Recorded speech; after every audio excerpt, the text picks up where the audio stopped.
continue with the laws of Toin Benitan, of plaintiff and defendant. Chapter 10.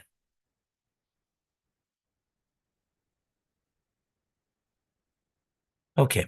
We do not presume that an animal or a beast that is not kept in an enclosed place, but instead roams freely and pastures everywhere, belongs to a person who seizes it. If the animal is known to have, belongs to the person who seizes it. Right. Right. Because it's considered, no, not belonging if the animal is known to have a prior owner. So we're talking about that it's known to have a prior owner, yet since it's roaming, right, freely and pastures everywhere, so we do not consider as it now is owned by the original owner, even though, again, there was an original owner. What is implied? So when the plaintiff brings witnesses who testify that a certain animal is known to belong to him, and the person maintaining possession of the animal claims, you gave it to me, or you sold it to me, the defendant's word is not accepted.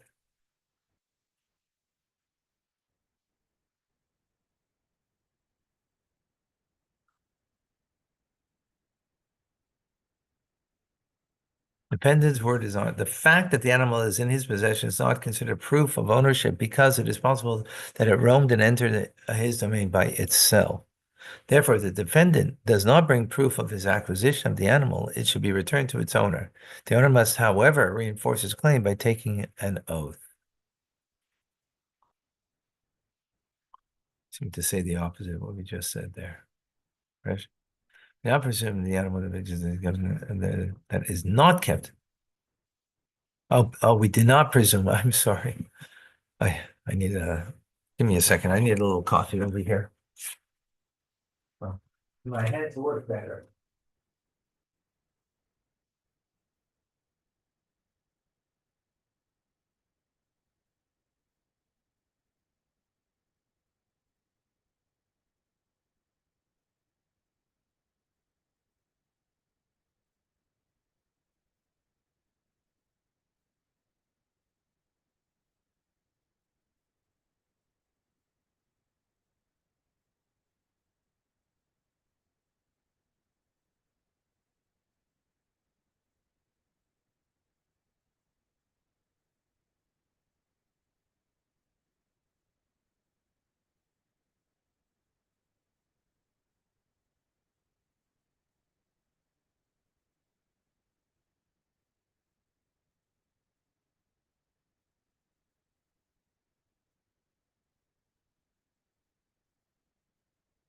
All right. Amen. Sorry for the delay.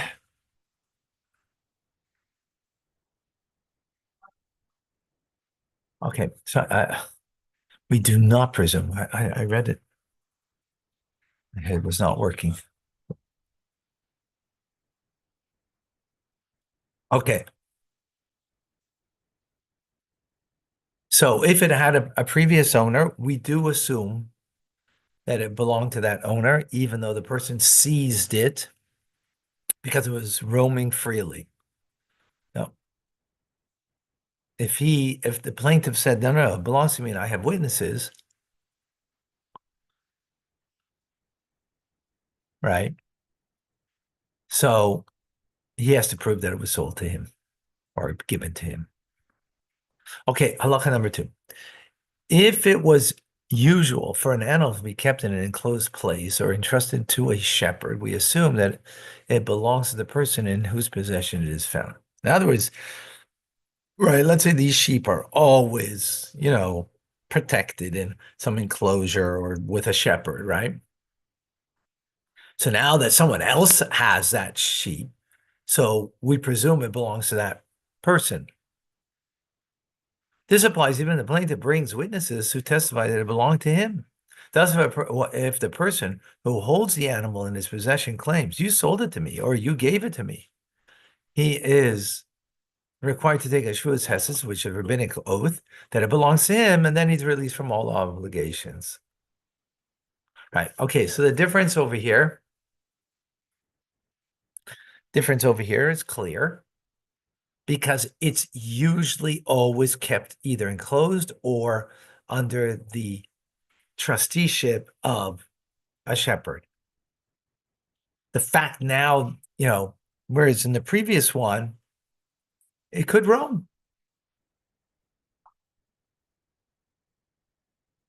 Therefore, halacha number 3, the following rules are applied when a person seizes possession of an animal belonging to a colleague that had been kept in an enclosed place or entrusted to a shepherd, if the owner claims the animal went out and came to you on its own initiative, was entrusted to you for safekeeping.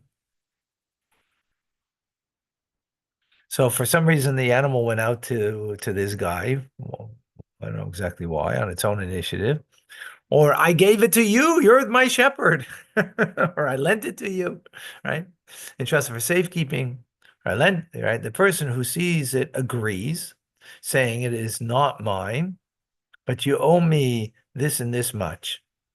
Ah, I took it because I'm your shepherd and you didn't pay me. So I took it, right? For example, or you gave me as a security for this and this much, right? You gave this animal as a security because I lent you money. Or you owe me such and such for damages you caused to my property, right? All those. His word is accepted if he claims it the matter of the value of the animal or less. If he claims the value, right? The rationale, why do we accept it, is since he could claim that he purchased it. And his word would have been accepted if he lodges another plausible claim. He must, however, take an oath holding a sacred object and then he may collect his claim. So, because he could have said, right, remember that this is something that's always kept under guard, this animal. And the fact that he has it is a proof, therefore, that it's his if you put everything else aside before he said anything, right? Now, the fact that he said, yeah, it's true, it's yours, but you owe me, and all the different scenarios that we spoke about, we believe that. Why? Because he could have just said, now I purchased it. And we would have believed it. Why? Because remember, this is something that's on their, so to speak, lock and key. And the fact that he has it is a proof that he must have, and right then, therefore, he would just take an oath in assurance of that. And then he would be able to keep the animal because of the claim that it's owed to him for one of several possibilities. Psh, amazing.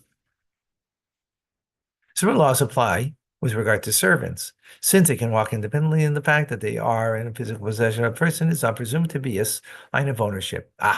So by an animal, the ownership is plausible because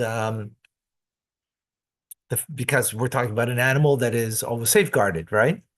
But a servant, we can't say that. The servant is found in someone else's possession. Right? He's got legs. He can walk independently, right? Not like an animal. Instead, if the plaintiff brings witnesses to testify that it is known that the servant belonged to the plaintiff, the defendant's word is not accepted if he claims you sold him to me or you gave him to me as a present. And so the servant should be returned to its owner. He must, however, take an oath that he did not sell the servant or give it away as a present, right? So the plaintiff has to take the oath in this instance, right? Yeah, it's simple.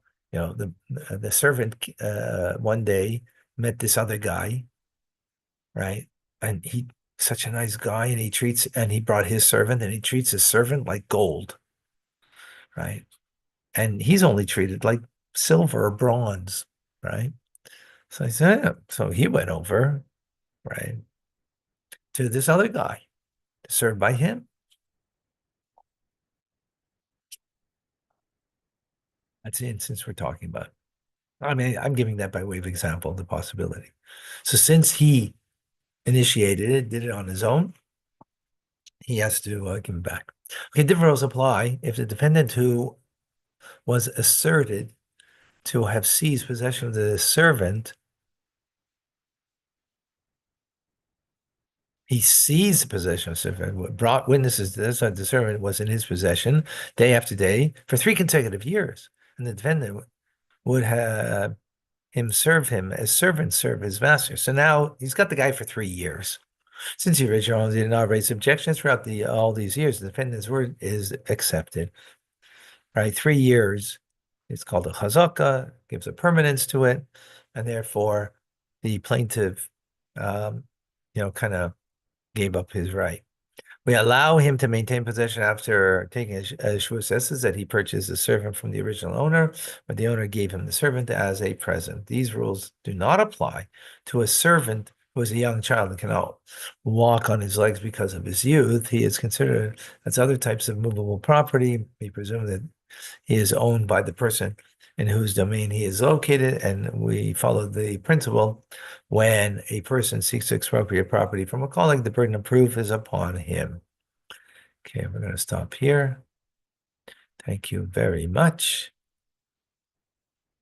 God bless you.